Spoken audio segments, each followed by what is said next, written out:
Chapter 7, Mishnah 4. The Mishnah begins to list common substances and the minimum amount that is considered as significant for each one. We now turn to the words of the Mishnah.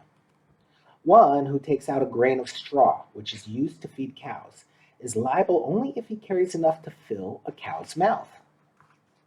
One who transfers bean straw, which is used to feed camels, is liable only if he carries enough to fill a camel's mouth. A mere, which is used to feed sheep, enough to fill a sheep's mouth. Grasses, which are used to feed young goats, enough to fill a young goat's mouth. In the case of garlic leaves and onion leaves, the law depends on the state they are in. If they are fresh and fit for people to eat, the minimum is the measure of a dried fig. If they are dry and fit only to feed goats, the minimum is the amount needed to fill a young goat's mouth. The Mishnah states the rule where a person transfers two of these substances together. For example, half a measure of grain straw along with half a measure of bean straw. Returning to the words of the Mishnah.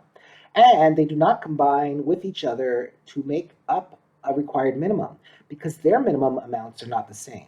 Since each substance has a different minimum, each is viewed separately and does not combine with another to form an amount for which one would be liable. The Mishnah discusses edible food.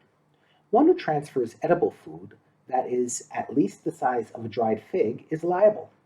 And if one transfers different kinds of food, they combine with each other to add up to the size of a dried fig, because their measures are equal. Since all foods require the same minimum measure, i.e. the size of a dried fig, they combine to form this measure. However, excluded from the measure are their shells, pits, stems, coarse bran, and fine bran. These do not combine with the actual food to make up the minimum for edible food, because they are usually not eaten by people.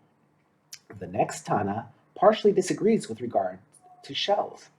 Rabbi Yehuda says, this is true of all shells except for the soft inner shells of lentils that are cooked together with the lentils.